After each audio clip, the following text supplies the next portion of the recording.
अस्सलाम वालेकुम, मैं इमदाद सुमरो। आज से नए दौर का आगाज़ है। अफवाह साजी दम तोड़ेगी और इमरान खान साहब के मुतालिक जो खबरें हैं अभी तक सामने आ रही हैं कि वो बच जाएंगे, जेल से रिहा हो जाएंगे और तरह तरह की बातें, वो क्या हकीकत बन पाएंगी या नहीं बन पाएंगी, और कितना अरसा मजीद इमरान खान साहब कैद काटेंगे, कितना अरसा मजीद उन पर सख्तियाँ होंगी और कब वो रिहा होंगे। अभी तक आपको हर हफ्ते खबर आती है, मिलती है कि जनाब इमरान खान साहब जो है वो रिहा कर दिए जाएंगे इसी हफ्ते।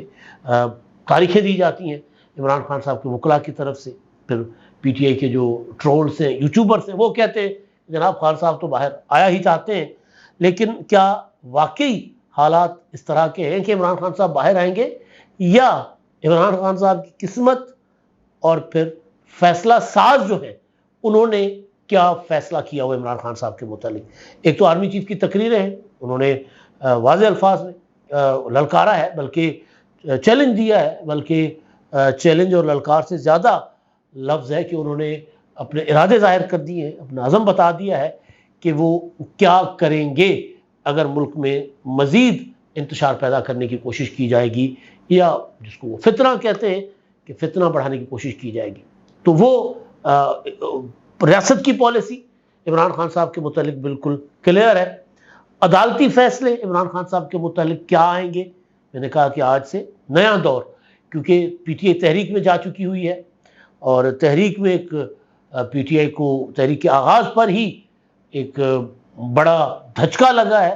वो धचका क्या लगा है वो मैं आपको आगे चलकर बताता हूँ, लेकिन क्योंकि अब मामला सारे के सारे खान साहब के अदालतों के अंदर ज़मानतें हैं, कुछ नए मुकदमात हैं जिनके अभी फैसले आना बाकी हैं, जिनके फैसले हो चुके वो अपीलों में है, तो उसका अंजाम नतीजा क्या निकलेगा, तो उस पर मेरे पास एक इम्पॉर्टेंट और बड़ी खबर है। लेकिन दूसरी चीज़ जो इमरान खान साहब की पूरी सियासत, वो है प्रोपेगेंडा के ऊपर। अभी मैं देख रहा था, कल भी पीटीआई ने इमरान खान साहब की कोई 51-52 सेकंड की एक वीडियो इमरान खान नाम का जो यूट्यूब अकाउंट है उस पर उन्होंने रखी हुई है, और उसमें खान साहब कह रहे हैं कि जी मेरी 27 साल जदोजहद है, और 27 साल की जदोजहद में मैंने कभी भी पुरतशद्दुद होने की कॉल नहीं दी, मैंने हमेशा पुरअमन रहने की कॉल दी है।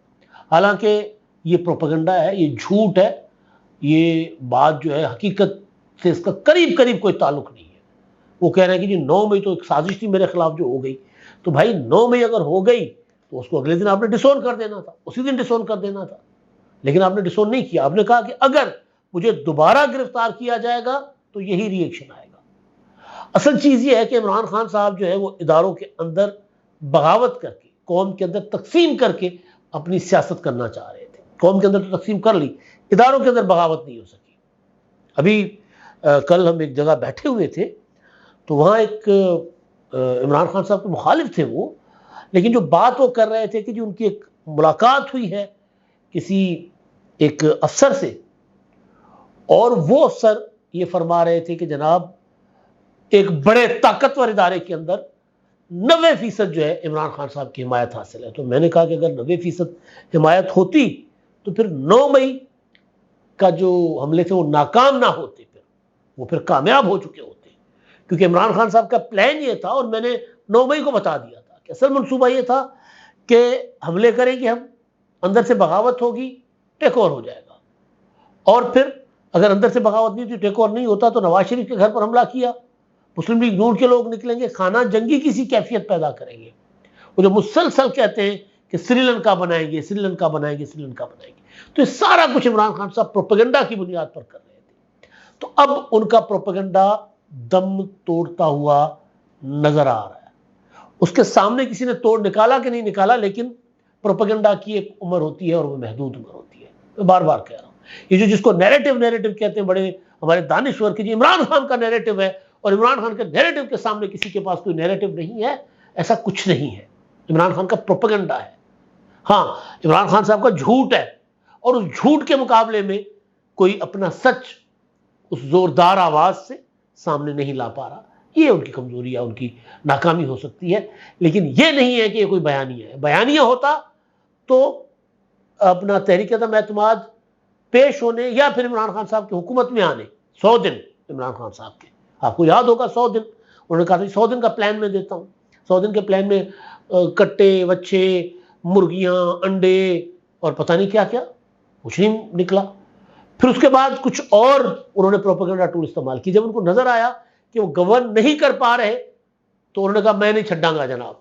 अमेरिका जाकर तकरीर फड़का दी कि मैं जाकर इनके जो नवाज शरीफ, आसिफ जरदारी, फरयाल तालपुर, मरीम नवाज, इनके जो बैरकों में से एसी निकलवाऊंगा, पंखे बंद करवाऊंगा और इनको मैं ज़मीन पर सुलाऊंगा और इनको मैं रुलाऊंगा। तो उनके जो लोग हैं, क्योंकि इमरान खान साहब जो है कंस्ट्रक्टिव पॉलिटिक्स नहीं करते, डिस्ट्रक्टिव पॉलिटिक्स करते हैं, तखरीब की सियासत करते हैं, तामीर की सियासत नहीं करते, वो जोड़ने की सियासत नहीं करते, तोड़ने की सियासत करते। तो लिहाजा उन्होंने अपने लोगों को तैयार ही अपने फॉलोअर्स को इसी बुनियाद पर किया। तो जब वो बात करते हैं कि जी ये अपना मैं इन सबको जेलों में डालूंगा, फिर जब लोग पूछते कारकर्दगी तो वो कहते थे कि जी पैसा कुछ नहीं होता, तरक्की कुछ नहीं होती, पहले मैंने लोगों की अखलाकी तरबियत करनी है। वो फिर बड़ा दावा करते थे कि जी मुझे, मतलब मैं वो नई बात दोहराना चाहता, वो कहते थे मैं आया ही लोगों की तरबियत करने के लिए हूँ, ये मैं अपना आलू, प्याज, टमाटर की कीमतें नीचे करने नहीं आया। तो प्रोपेगेंडा लोगों में चल रहा था। लेकिन अब वो, और फिर जब 10 अप्रैल हुआ अपना 2022, 9 अप्रैल और 10 अप्रैल जब हुकूमत चली गई तहरीक अदम एतमाद, तो फिर उस पर उन्होंने एक नया तहरीक अदम एतमाद के आने के बाद अमरीकी साजिश और ये और वो, फिर उस तरह चल पड़े। फिर आसिफ जरदारी को मैसेज करते रहे कि जी मेरे साथ मिल जाओ, मुझे बचा लो, बाजवा को कहते रहे कि मुझे बचा लो। तो प्रोपेगेंडा, उस प्रोपेगेंडा के जेर असर लोग आए, लेकिन अब आहिस्ता आहिस्ता उस प्रोपेगेंडा से लोग निकल रहे हैं। कुछ लोग जो सारी साइंस को समझते हैं और फिर कुछ लोग जो जरा सितारा शनास है और सियासी सितारा शनास भी, उनका ख्याल है कि ये मई एंड है इमरान खान साहब के प्रोपेगेंडा का, उसके बाद खान साहब का प्रोपेगेंडा उस तरह काम नहीं करेगा। तो फिर क्या होगा ये तो, क्योंकि लोग अब एक ही चीज उस तरह बाय नहीं करेंगे, वही बात करते जाएंगे, वही बात करते जाएंगे। अब उनको चीजों को प्रूव करना पड़ेगा। और दूसरा जो मुकदमात है खान साहब के, वो बहुत ऐसी स्टेज पर जा रहे हैं कि उनमें उनका जो मेरे पास जो कुछ तज्जिए बड़े लोगों के, बाखबर लोगों के, खबर मैं नहीं कह सकता क्योंकि खबर तो ये अदालतों के मामला हैं, तो खबर तो नहीं हो सकती, लेकिन जो डेवलपमेंट मैं कह सकता हूं उसको जो होने जा रही है वो ये है कि 2025 तक खान साहब अंदर रहेंगे।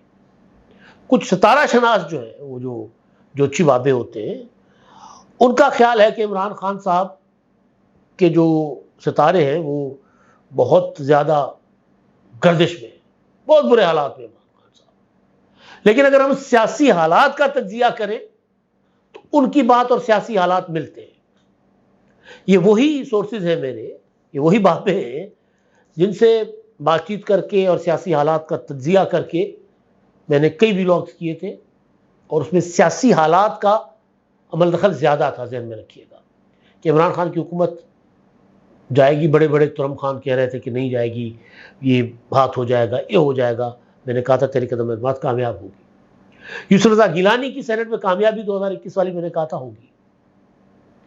फिर मैंने खबर दी थी कि इमरान खान साहब जो है वो गिरफ्तार होंगे अगस्त में, अगस्त के दिनों में, और वो फिर गिरफ्तार हुए। क्योंकि बहुत सी डेवलपमेंट्स ऐसी होती हैं जिनको ज़रा इधर उधर मिला जुला के ना टेबल पे आप रखते हैं, कुंडलियाँ मिलाना जिसको कहते हैं ना, कुंडलियाँ मिला लें तो फिर पता चल जाता है, जोड़ तोड़ करके सियासी। अब जो मेरे पास डेवलपमेंट है वो ये है कि 2025 तक इमरान खान साहब बाहर नहीं आएंगे। मैं सितारों की बात को साइड पे रख लेता हूं। पाकिस्तान में सियासी अदम इस्तेहकाम इस वक्त वो लोग चाहते हैं जिन्होंने कभी मुल्क में सियासी अदम इस्तेहकाम नहीं आने दिया। पाकिस्तान की फौज, पाकिस्तान के जर्नैल्स, क्योंकि अब उनको अंदाजा हो गया है कि भाई अगर सियासी अदम इस्तेहकाम आया, अगर हम इस हुकूमत के सिस्टम के पीछे नहीं खड़े हुए और अगर दोबारा कोई तहरीक, दोबारा कोई लॉन्ग मार्च, दोबारा कोई 9 सितारे, दोबारा कोई PNA या दोबारा कोई धरने शुरू हो गए, तो फिर वो जो होता है ना सरमाया, वो एक मासूम सा पंछी होता है, वो ताड़ी बजती है, वो उड़ जाता है। सियासत में इस्तेहकाम आता है तो वो उड़ जाता है सरमाया, लोग यहाँ से सरमाया निकाल कर जा रहे होते हैं। आज सवाल हो रहे हैं ना कि जनाब पाकिस्तान से लोग धड़ाधड़ बाहर जा रहे हैं, क्यों बाहर जा रहे हैं? क्योंकि लोगों को सिस्टम के ऊपर एतमाद नहीं है। लोगों को लगता है कि भाई ये तो पता नहीं आज जो सूरत हाल है, आज जो पॉलिसीज है, कल रहे ना रहे। लेकिन आज की जो एस्टेब्लिशमेंट है वो चाहती है कि पॉलिसीज सस्टेन करें, आगे चले, जो इस्तेहकाम है सियासी वो और स्ट्रॉन्ग मजबूत हो, ताकि मुआशी इस्तेहकाम और ज़्यादा मजबूत हो। लिहाजा 1 साल का टारगेट और रखा गया है, 1.5 साल का, 1.5 साल का मजीद।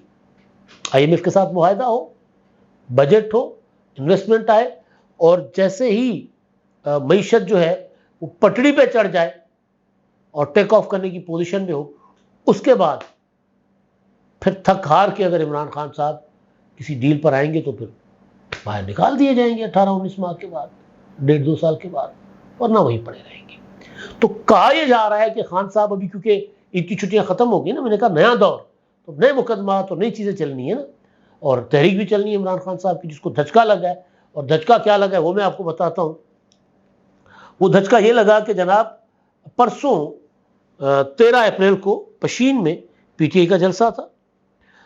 उस जलसे में 6 जमातें थी, तहरीक इंसाफ, पख्तूनख्वा मिली अवामी पार्टी, BNP मेंगल, मुत्तहिदा मजलिस अमल, सुन्नी इत्तेहाद काउंसिल और जमात इस्लामी। ये 6 जमातें थीं, और उसमें इस तहरीक के लिए जो ग्रैंड अपोजिशन अलाइंस बनाया गया है, जिसको नारा दिया गया है तहफ़्फ़ुज़ आइन तहरीक का, जिसको टाइटल दिया गया है, उस तहरीक के लिए मौलाना फजल रहमान साहब के पांव पकड़े जा रहे हैं, तरले किए जा रहे हैं। मौलाना साहब सियाने आदमी हैं, मौलाना साहब इमरान खान साहब के साथ मिलकर अगर तहरीक चलाएंगे तो 2 भी गई 6 भी गई। मौलाना साहब के पास तो फिर KPK नहीं रहेगा। तो मौलाना साहब के लोग कहेंगे कि भैया आप इनके साथ मिल गए, जिन्होंने हमारा मैंडेट छीना है, तो हम कैसे फिर आपके साथ मिलकर सियासत कर सकते? तो मौलाना साहब को के लिए बहुत बड़ा सियासी जुआ होगा, जो नहीं खेलेंगे मौलाना साहब।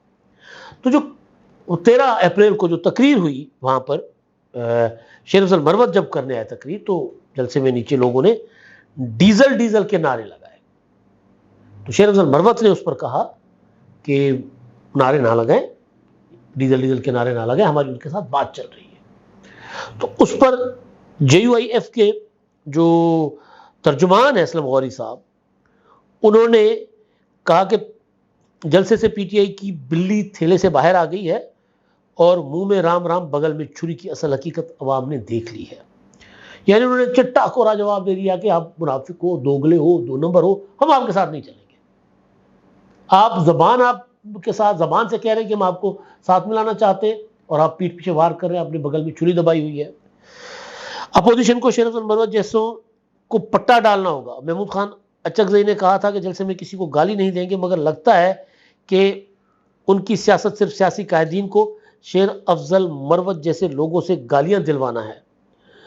शेर अफजल जैसे लोग PTI के ताबूत में आखिरी कील ठोक रहे हैं। नाकाम जलसे को शायद ऐसे नारे लगवाकर मीडिया और अवाम की तवज्जो का मरकज़ बनाया जा रहा है। PTI को इक़्तिदार से निकाला, मुंह को लगाम ना दिया तो अपोजिशन करने के जोगे भी नहीं छोड़ेंगे। वो क्लेम कर रहे हैं कि जी हमने PTI को इक़्तिदार से निकाला था, और अगर उन्होंने ज़बान को लगाम ना दिया तो फिर हम इनको कहीं मुंह दिखाने के काबिल नहीं छोड़ेंगे। तो इमरान खान साहब की पूरी तहरीक, पूरा जोर ये था कि वो इल्ज़ाम लगाते रहते हैं ना मौलाना साहब के ऊपर के rent a crowd Nawaz Sharif को फराहम करते हैं। अब वो rent a crowd Imran Khan साहब चाहते हैं कि महमूद खान अचकज़ई उनको जलसा करके दे दे, जमात इस्लामी उनको जलसा करके दे दे, मौलाना फजल रहमान मान जाए और जलसा करके दे दे। तो मौलाना साहब की तरफ से कोरा इनकार, चिट्टी ना बल्कि नामुनासिब लफ्ज़ है।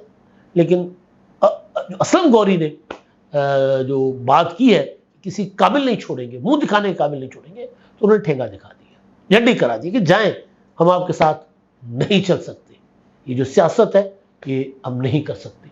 तो ये जो सूरत हाल में बता रहा था कि नया दौर, तो नए दौर में मजीद आज से जो नया दौर शुरू होने जा रहा है, जिसके लिए लोगों को उम्मीद दिलाई गई थी कि इमरान खान साहब बाहर आ जाएंगे, लेकिन मेरे जो मुखबिर हैं, खबरें लाने वाले हैं और कुछ सितारों पर नज़र रखने वाले, वो ये कह रहे हैं कि नहीं, अभी साल, 1.5 साल, 2 साल इमरान खान साहब के लिए मुसीबतें ही मुसीबतें।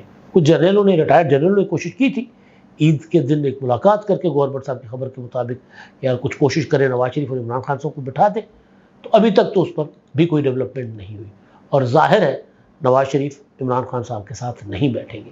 सुहेल विलायत साहब अगर मफाहमत की बात करते हैं, आर्टिकल लिखते हैं, तो पूरी की पूरी मुस्लिम लीग नून उनसे सवाल करती है कि भाई आपको अभी याद आ रही है मफाहमत?